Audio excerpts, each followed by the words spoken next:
ស្វាគមន៍ប្រិយមិត្តអរគ្នាថ្ងៃនឹង admin មានរឿងថ្មីរន្ធត់មកសម្រាយទៀតហើយឬមួយនឹងគឺនិយាយអំពីឃាតករស៊េរីរោគចិត្តមួយតាមសម្រាប់មនុស្សណាដែលជាគូស្នេហ៍ជាមួយនឹងគ្នាឬមួយនឹងគឺប្លែកខ្លាំងមែនទែនដោយសារតែឃាតករនឹងគឺសម្រាប់តែគូស្នេហ៍ទេអ្នកមានគូស្នេហ៍មើលឬមួយនឹងប្រហែលជាខ្លាចហើយប៉ុន្តែ admin អត់មានគូស្នេហ៍ទេ admin អត់ខ្លាចទេឬមួយនឹងគឺមានចំណងជើងថា hard eye ដែលជាប្រភេទរឿងរន្ធត់ហើយលេងជាមួយនឹង complaint ផងដែរអូខេតោះអញ្ចឹងមកទស្សនាទាំងអស់គ្នា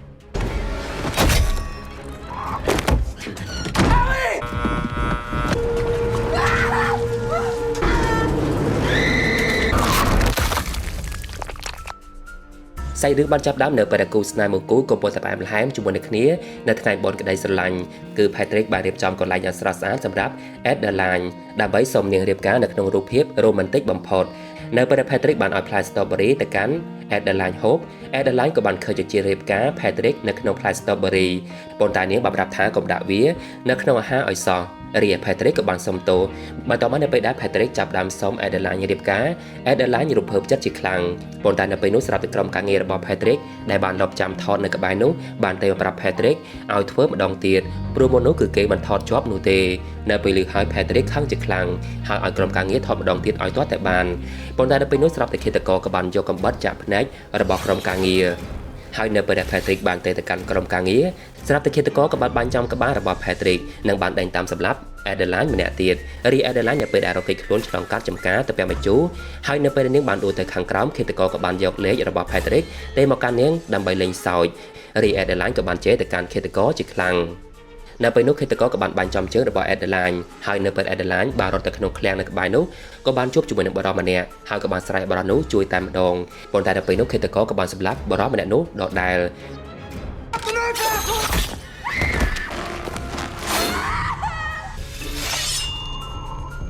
រី Adeline ក៏បានទម្លាក់ខ្លួននៅក្នុងធុងចម្រាត់យកទឹកទំពាក់បញ្ជូរមួយនៅពេលដែលឃាតករបានដើរទៅរកនាង Adeline ក៏បានព្យាយាមរក្សាភាពស្ងៀមស្ងាត់និងខ្ទប់មាត់ខ្លួនឯងបន្ទាប់មកនៅពេលដែលឃាតករបានលូកដៃចាប់ Adeline នៅខាងក្នុង Adeline ក៏បានបិទទ្វារត្រូវដៃរបស់ឃាតករនៅពេលនោះឃាតករក៏បានសម្រេចចិត្តបើកម៉ាស៊ីនដើម្បីធ្វើឲ្យកន្លែងចម្រាត់យកទឹកទំពាក់បញ្ជូរនោះចាប់បានគៀបសម្លាប់ Adeline នៅខាងក្នុងនោះតែម្ដង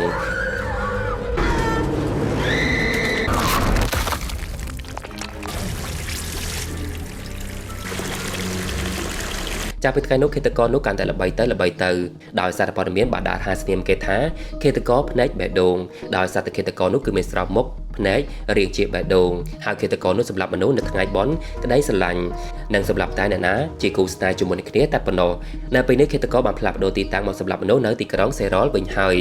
សារព័ត៌មានក៏បានចុះទៅសម្ភាសយុវវ័យនិងគូស្នេហ៍ជាច្រើនផងដែរដើម្បីចង់ដឹងអំពីចំណាប់អារម្មណ៍របស់ពួកគេផងដែរលុះដល់ថ្ងៃបុណ្យក្តីស្រឡាញ់បានមកដល់Ellie ក៏ពុំតែមើលរូបភាពអតីតមិត្តប្រុសរបស់នាងមានសង្សារថ្មីនៅក្នុងបណ្ដាញសង្គមទាំងចំណែនជាខ្លាំងរីឯ Monica មិត្តភក្តិរបស់នាងក៏ពុំតែទិញកាហ្វេនៅក្បែរនោះហើយក៏បានដើរទៅសួរ Ellie ថាម្ដេចបានជាមើលទៅដូចជាមិនសប្បាយចិត្តបែបនោះដោយសារតែនៅម្នាក់ឯងម្ដងទៀតហើយមែនទេEllie បានប្រាប់ទៅវិញថាដោយសារតែអ្នកស្រី Crystal ប្រធានក្រុមហ៊ុនទើបតែទេមកនាងដើម្បីឲ្យនាងប្រជុំក្នុងយុទ្ធនាការនៅក្នុងក្រុមហ៊ុននៅពេលដឹងហើយ Monica នៅតែលើកទឹកចិត្តទៅកាន់ Ellie ដដែលហើយនាងក៏នៅខាង Ellie ផងដែរបន្ទាប់មកនៅពេលដែល Ellie បានទៅយកកាហ្វេដែលនាងបានកំងមុននោះស្រាប់តែបានជួបជាមួយនឹងបរិសម្នាក់មានឈ្មោះថា Jay ទាំងដែលពួកគេទាំងពីរនាក់គឺកំងកាហ្វេដូចគ្នាប៉ុន្តែ Ellie បានបញ្ជាក់ថាកាហ្វេនោះគឺជាកាហ្វេរបស់នាងដោយសារតែនាងកំងកាហ្វេគឺខុសពីគេប៉ុន្តែកាត់ប៉ុតទៅការកំងរបស់ Jay គឺដូចទៅនឹង Ellie 100% ឯណោះទៅបានជាពួកគេភ្ញាក់ផ្អើលជាខ្លាំងបន្ទាប់មកនៅពេលពួកគេបានទៅអង្គុយនិយាយគ្នានៅក្បែរនោះ Monica បានលួចខ្សឹបទៅកាន់ Ellie ថាគឺ Jay សង្ហាខ្លាំងណាស់នៅពេលនោះ Ellie ក៏បានយកទៅយកមកតាមខ្លួនដោយសារតែនាងគឺជាអ្នកថែរក្សាបរិស្ថានហើយនៅពេលដែលនាងបានធ្វើឲ្យជ្រូកកញ្ចប់ស្គរទៅខាងក្រោមនៅពេលដែលនាងបានអោនទៅក៏បានប៉ះក្បាលរបស់ Jay ម្ដងហើយម្ដងទៀតទៅបានជា Ellie ខ្មាស់ជាខ្លាំងហើយក៏បានលាត្រឡប់ទៅមុនតែម្ដងស្របពេលនោះ Jay ក៏បានឃើញព័ត៌មានផ្សាយអំពីឃាតករតាមសម្លាប់នៅក្នុងទីក្រុងបន្តទៀត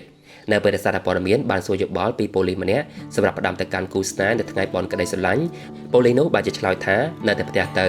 ងាកមើលការប្រជុំរបស់ Ellie នៅក្នុងក្រុមហ៊ុននៅនេះវិញប្រធានស្រីដែលមានឈ្មោះថាអ្នកស្រី Crystal បានឲ្យគ្រប់គ្នាមើលសារព័ត៌មានឃាតករសម្លាប់មនុស្សហើយក៏បានចាក់វីដេអូផ្សាយរបស់ Ellie ឲ្យគ្រប់គ្នាបានមើលផងដែរប៉ុន្តែវីដេអូមួយនោះគឺគ្រប់គ្នាមិនពេញចិត្តនោះទេដោយសារតែការបង្ហាញអំពីគូស្នេហ៍ដែលបានសម្លាប់ទាំងសងខាងក្នុងនោះគឺមានក្រុមការងារម្នាក់ដែលមានឈ្មោះថា Tommy ក៏បានឡើងបង្ហាញការមិនពេញចិត្ត ចំពោះវីដេអូនោះផងដែរហើយបារម្ភអំពីសុខភាពរបស់អេលីជាខ្លាំងនៅពេលឮហើយអេលីក៏បានអរគុណទៅកាន់ Tommy ចំណែកឯអ្នកស្រី Crystal ខឹងជាមួយនឹងអេលីជាខ្លាំងដែលខំទុកចិត្តឲ្យការងារទៅកាន់អេលីធ្វើដើម្បីបង្ហាញអំពីការលក់ចិញ្ចៀននៅក្នុងក្រុមហ៊ុនប៉ុន្តែបាជាមិនត្រូវចិត្តទៅវិញនៅពេលដែលនិយាយហើយអ្នកស្រី Crystal ក៏បានឲ្យជេចូលមកខាងក្នុងដើម្បីទទួលការងារនោះវិញម្ដងហើយគាត់ក៏បានសរសើរអំពីស្នាដៃរបស់ជេជាច្រើនមកផងដែរដូចជាការទទួលបានពានរង្វាន់លើឆាកអន្តរជាតិនៅពេលបានឃើញជេហើយអេលីហើយនឹងម៉ូនីកាភ្ញាក់ផ្អើលជាខ្លាំងដែលពួកគេបានជួបជេនៅហាងកាហ្វេ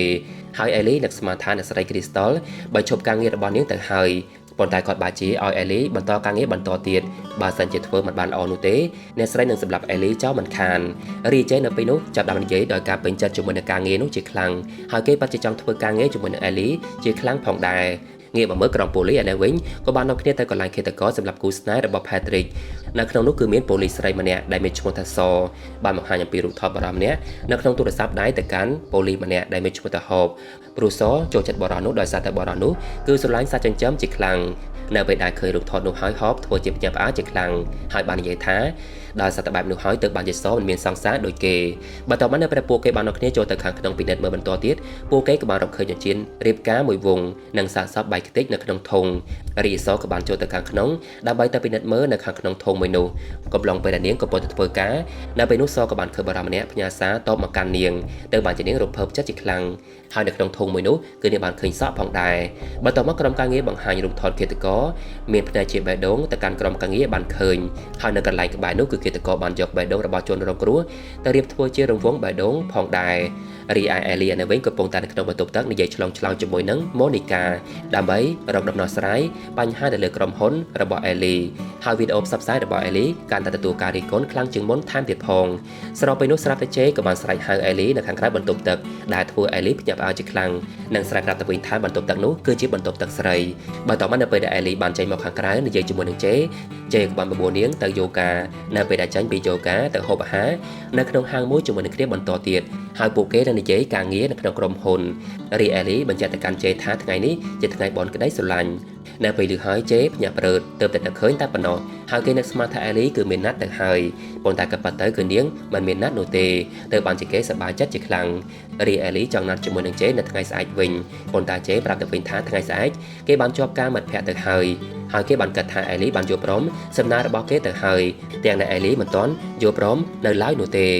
េបន្ទាប់មកនៅពេលដែលអេលីបានទៅក្នុងហាងមួយជាមួយនឹងម៉ូនីកាបន្តទៀតពួកគេបាននិយាយរឿងម៉ូនីកាតាក់ទងជាមួយនឹងបរិមម្នាក់ដែលមានឈ្មោះថាអាសឺដែលតែជួយឲ្យលុយនិងដល់បំណុលរបស់នាងរហូតនៅពេលដែលអេលីបានសួរទៅកាន់ម៉ូនីកាថាតាក់ទងគេដើម្បីសងបំណុលឬដើម្បីក្តីស្រឡាញ់ទៅម៉ូនីកាបានតបទៅវិញថាគឺទាំងពីរនឹងហើយនៅពេលដែលម៉ូនីកាបានឃើញអេលីមើលរូបថតអតីតមិត្តប្រុសរបស់នាងម្ដងទៀតនាងក៏បានហាមឃាត់អេលីឲ្យឈប់មើលបន្តទៀតទៅដោយទុកពេលសម្រាប់ខ្លួនឯងខ្លះទៅរីអេលីព្យាយាមប្រកែកថានាងមិនបានតាមដានអតីតមិត្តប្រុសរបស់នាងនោះទេហើយនេះបាននិយាយលេងសើចទៅកាន់ម៉ូនីកាវិញផងដែរថាតើពេលណាទើបបានជានាងអាចជួបអាសឺមិត្តប្រុសរបស់ម៉ូនីកាបានទៅឬមួយអាសឺគឺជាឃាតករផ្នែកបេះដូងនោះនៅពេលឮហើយម៉ូនីកាធ្វើជាស្ងាត់មាត់បន្តិចហើយក៏បានលេងសើចទៅវិញដដែលស្របពេលនោះផងដែរសារព័ត៌មានក៏ពោលទៅផ្សាយអំពីឃាតករតាមសម្រាប់គូស្នេហ៍បន្តទៀតទៅបានជាអេលីមើលរូបថតអតីតមិត្តប្រុសរបស់នាងទាំងបារម្ភជាខ្លាំងប៉ុន្តែម៉ូនីកាក៏បានទាញទូរស័ព្ទនោះឲ្យឈប់មើលបន្តទៀតដោយនៅពេលនោះម៉ូនីកាបានឲ្យអេលីឈប់ធ្វើបាបខ្លួនឯងបន្តទៀតទៅហើយគួរតែរកគូស្នេហ៍ផ្សេងទៅដូចជាចែមជាដើមព្រោះមើលទៅជេក៏សង្ហាខ្លាំងណាស់ដែរបើតោះមកនៅពេលដែលម៉ូនីកាដឹងថាអេលីចិត្តទៅជួបជេទៅហើយនោះនាងនឹកស្មានថាអេលីណាត់ជួបបែបស្នេហាប៉ុន្តែក៏ប៉ុន្តែជាការងារសោះទៅបានជាម៉ូនីកានាំអេលីទៅក្នុងផ្សារដើម្បីទិញខោអាវស្រស់ស្អាតសម្រាប់ទៅជួបជេតែម្ដងដោយនៅពេលនោះអេលីបានស្លៀកពាក់និងបដូរខោអាវជាច្រើនបែបដើម្បីឲ្យម៉ូនីកាជ្រើសរើសឲ្យលោកនៅពេលដែលអេលីបានទៅក្នុងហាងតាមការណាត់ហើយនៅពេលដែលអ្នកយាមបានស្កេនរាងកាយរបស់អេលីអ្នកយាមក៏បានរកឃើញទយោដៃសម្រាប់ផឹកទឹកនៅក្នុងកាបូបរបស់អេលីប៉ុន្តែអេលីបានបកស្រាយថានាងគឺចំនួនថែរក្សាបរិស្ថានដែលបានជានាងយកទយោដៃនោះមកតាមខ្លួនបើតបនៅពេលអេលីបានរងចាំជេយ៉ាងយូរនាងធន់ទ្រាំជាខ្លាំងហើយនៅពេលដែលអ្នករត់តុបានមកសួរនាំនាងបានបញ្ជាក់ថានាងមិនមែនមកជាលក្ខណៈគូស្នេហ៍នោះទេភ្លាមនោះនៅពេលជេបានដើរមកអេលីសម្លឹងមើលយ៉ាងផ្លឹកដោយសារតែរូបរាងសង្ហារបស់ជេបន្ទាប់មកនៅពេលដែលពួកគេបានជជែកគ្នាលេងជេក៏បានសួរសំណួរជាច្រើនតាក់ទងជាមួយនឹងអេលីតាក់ទងជាមួយនឹងសម័យខ្លួនរបស់នាងប៉ុន្តែអេលីហាក់បីដូចជាមិនចង់ឆ្លើយច្រើនសោះនិងក៏តែនិយាយរឿងការងារនៅក្នុងក្រុមហ៊ុនរបស់ពួកគេទៅវិញនៅពេលដែលជេបានសួរថានាងទើបតែបែកបាក់ស្នេហាមែនទេអេលីព្យាយាមលាក់បាំងថាអត់ទេ ហើយនាងក៏មិនជឿទៅលើស្នេហាបន្តទៀតផងដែរនៅពេលនោះអេលីបានរៀបរាប់អំពីស្នេហាដែលបរាជ័យនិងបានសួរទៅកាន់ជេវិញផងដែរថាតាមម្ដេចបានជាជេមិនមានស្នេហា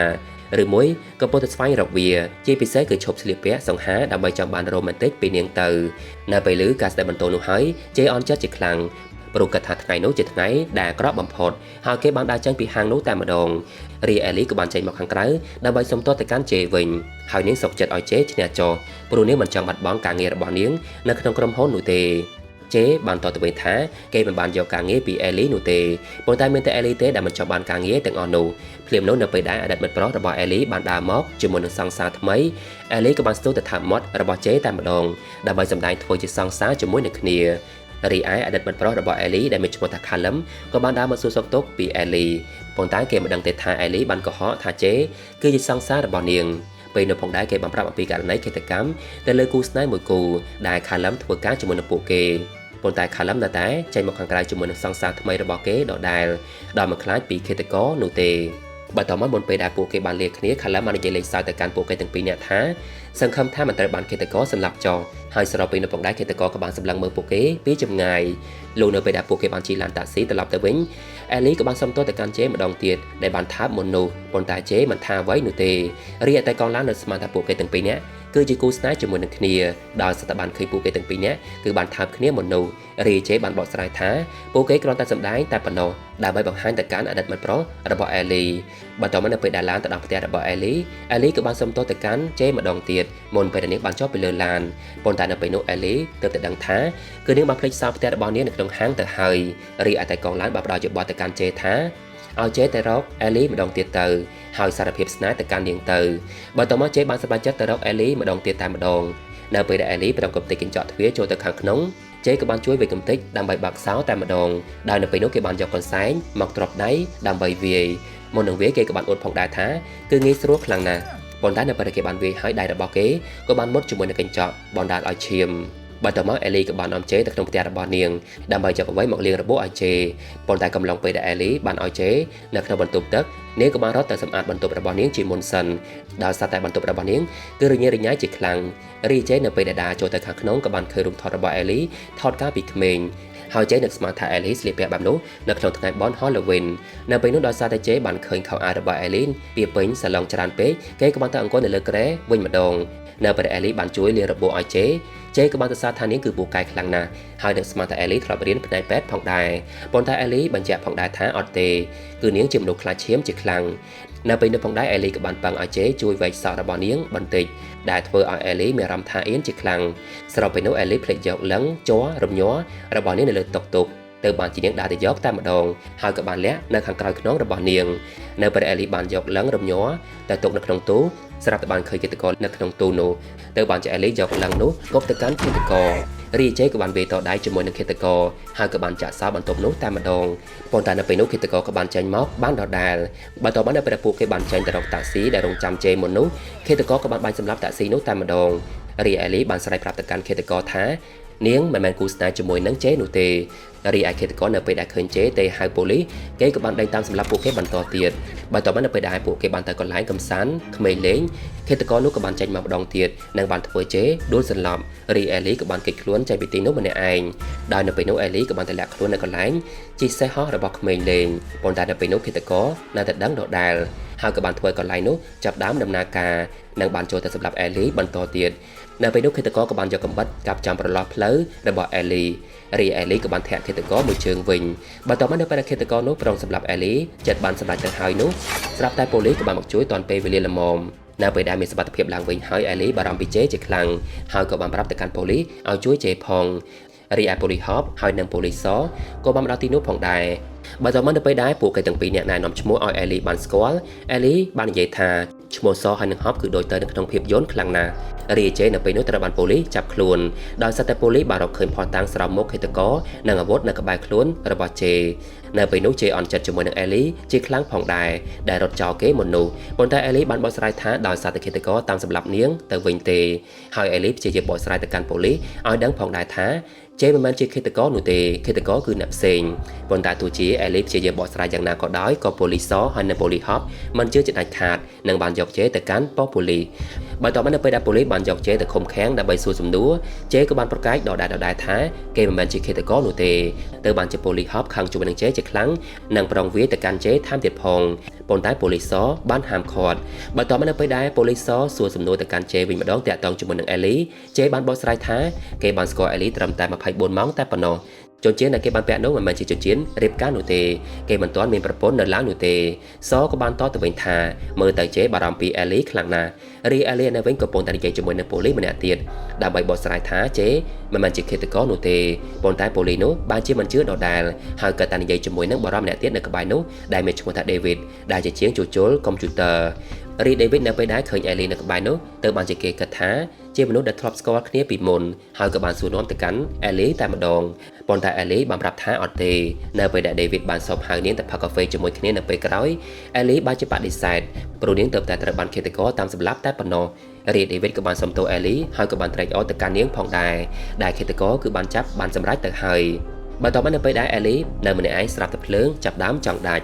់រីឯប៉ូលីសនៅវិញនៅពេលដែលសួរសំណួរតាក់ទងជាមួយនឹងឃាតករសម្លាប់មនុស្សនៅឯ Boston និង Philly វិញម្ដងព្រោះថ្ងៃនោះជាថ្ងៃតែមួយដែលជេនៅទីនោះហើយជាកន្លែងតែមួយផងដែរនៅពេលលីស៊ូហើយជេស្ងាត់មាត់បន្តិចហើយក៏បានបកស្រាយទៅវិញថាការងាររបស់គេគឺជាការងារឯករាជ្យគេតែងតែធ្វើដំណើរទៅច្រើនកន្លែងនិងផ្លាស់ប្ដូរមិននៅមួយកន្លែងនោះទេនៅពេលលីឆ្លើយហើយប៉ូលីសក៏បានដើរទៅមុខរបស់ជេនិងបានសួរបន្តទៀតប៉ុន្តែកំឡុងពេលនោះជេក៏បានសម្លឹងមើលដើមទ្រូងរបស់សហើយសក៏បានដើរចេញទៅខាងក្រៅដើម្បីធ្វើការងារផ្សេងទៀតស្របពេលនោះអេលីនៅវិញក៏បានឃើញស្រមោលមនុស្សនៅក្នុងប៉ុស្តិ៍ប៉ូលីសទៅបានជានាងយកទង់ជាតិមកការពារខ្លួននៅពេលដែលប៉ូលីសបានដើរចេញមកនាងភ្ញាក់ព្រឺតហើយនៅពេលដែលប៉ូលីសបានសួរថាកាន់ទង់ជាតិនោះដើម្បីអ្វីអេលីបានកុហកថានាងជូនពរទៅកាន់អាមេរិកបើទៅមកប៉ូលីសក៏បានសួរសំណួរទៅកាន់អេលីវិញម្ដងថា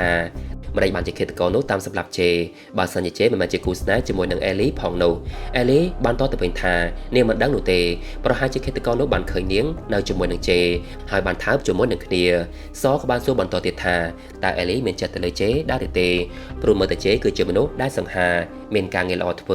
ើមនុស្សស្រីជាច្រើនត្រូវការបែបនោះភ្លាមនោះស្រាប់តែភ្លើងចាប់ដាំដាច់រីឯប៉ូលីសប្រាប់ឲ្យប៉ូលីសស្រីម្នាក់ទៀតនៅមើលអេលីនៅទីនោះដោយទុកឲ្យនាងទៅខាងក្រៅនៅពេលឃើញភ្លើងដាច់បែបនោះហើយអេលីប្រាប់ទៅកាន់ប៉ូលីសនោះកុំឲ្យដើរទៅបើកទូឲ្យសោះព្រោះខ្លាចឃាតករនៅក្នុងទូរីឯប៉ូលីសបានជាមិនជឿភ្លាមនោះឃាតករក៏បានចេញមកពិតមែនហើយក៏បានយកទង់ជាតិចាក់សម្លាប់ប៉ូលីសម្នាក់នោះបន្ទាប់មកឃាតករក៏បានបើកវ៉ែនតាពណ៌ក្រហមដើម្បីមើលនៅទីងងឹតរកមើលអេលីរីឯអេលីក៏បានរត់មកបុកឃាតករនិងបានចេញមកខាងក្រៅរកប៉ូលីសស្រីសដើម្បីឲ្យជួយបន្ទាប់មកប៉ូលីសក៏បានទប់ទល់ជាមួយនឹងឃាតក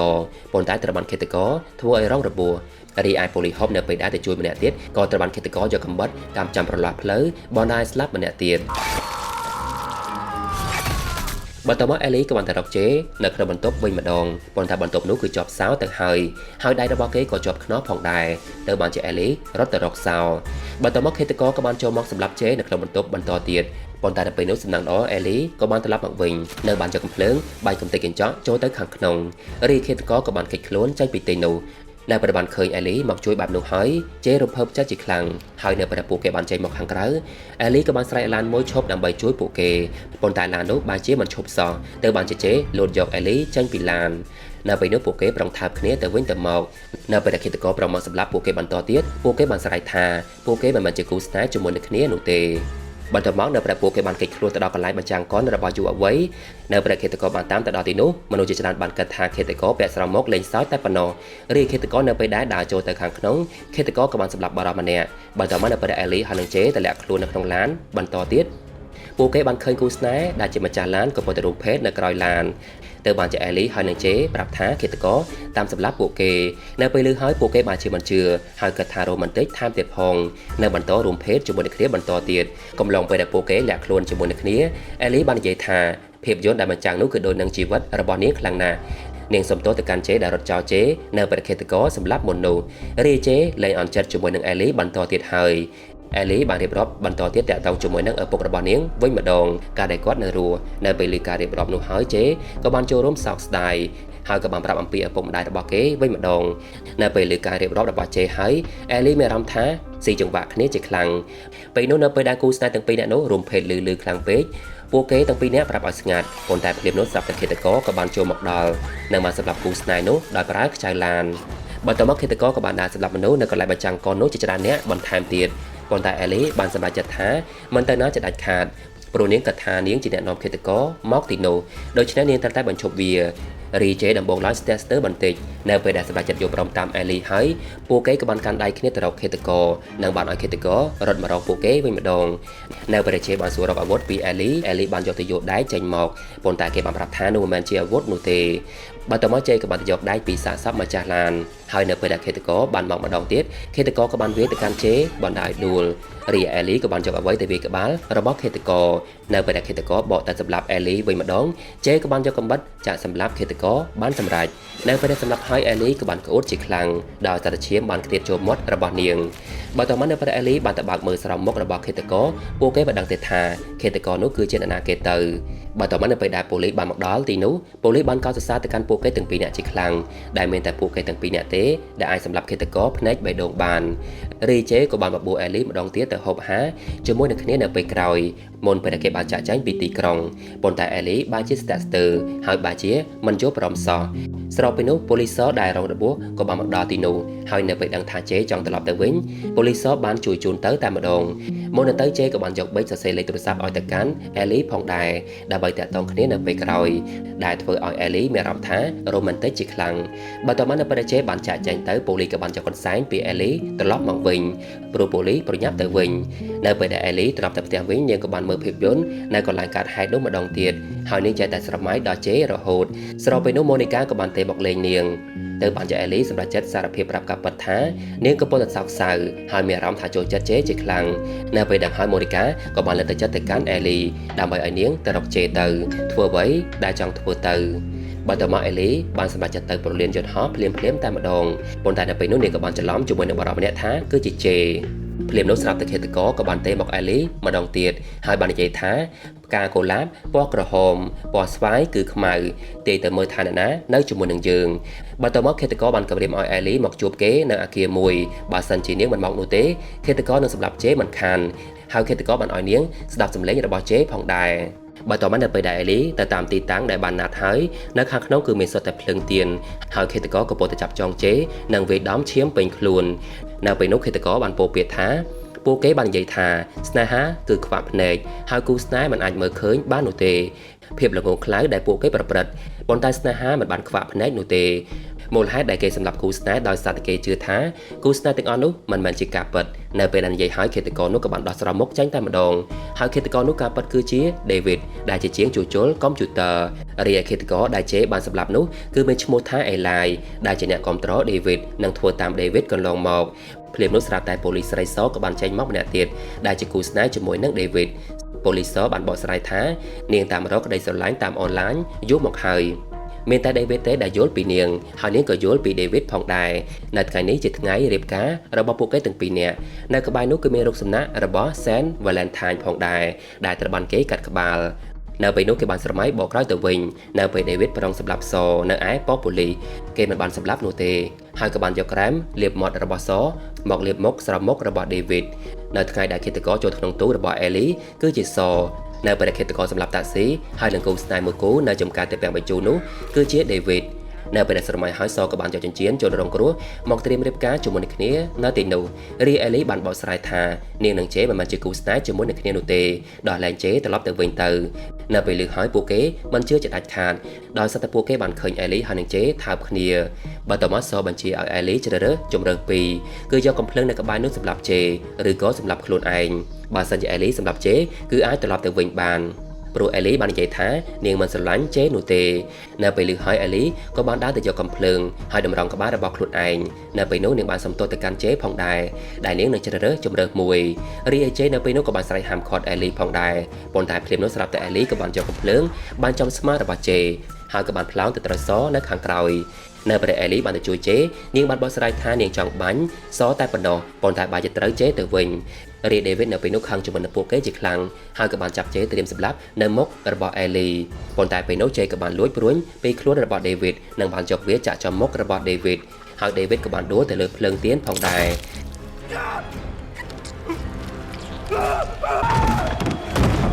រីសូននៅពេលនោះខឹងជាខ្លាំងហើយក៏បានវាយដំទៅកាន់អេលីនិងប្រងសម្លាប់នាងទៅហើយប៉ុន្តែអេលីបានយកដៃទៅយករបស់នាងចាក់ចំករបស់សនិងបានរុញនាងបុកជាមួយនឹងរូបសំណាកបណ្ដានាងដាច់ក្បាលតែម្ដង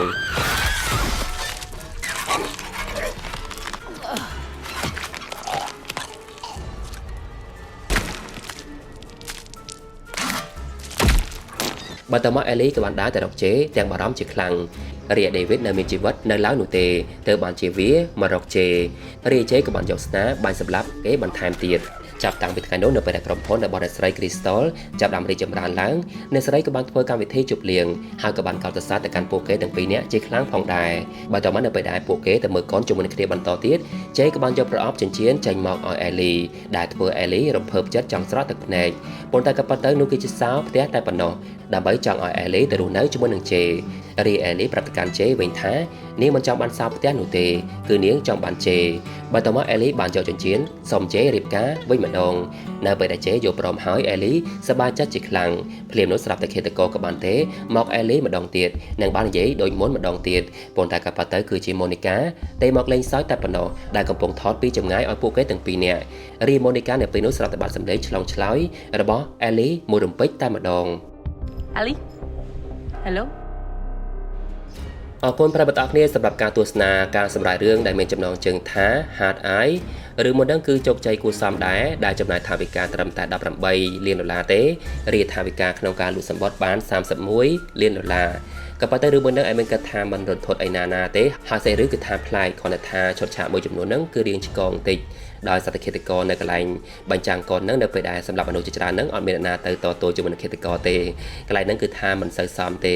ប៉ុន្តែមិនអីទេរឿងមួយហ្នឹងគឺជាប្រភេទរឿងរន្ធត់បូករួមជាមួយនឹងកំ pl ែងទេអញ្ចឹងហើយរឿងកំ pl ែងគេមិនសូវចាប់ទោសបីប្រហែលទេអញ្ចឹងវីដេអូការសម្រាយរឿងរបស់ admin គឺបានចាប់ហើយសង្ឃឹមថាប្រិយមិត្តអរគ្នានឹងពេញចិត្តការសម្រាយរឿងមួយនេះបើសិនជាប្រិយមិត្តអរគ្នាចង់ឲ្យ admin សម្រាយរឿងណាមួយអាច comment ចំណងជើងខាងក្រោមបាន admin សូមជូនពរឲ្យប្រិយមិត្តអរគ្នាជួបតែសេចក្តីសុខសូមអរគុណសូមជម្រាបលាបាយបាយ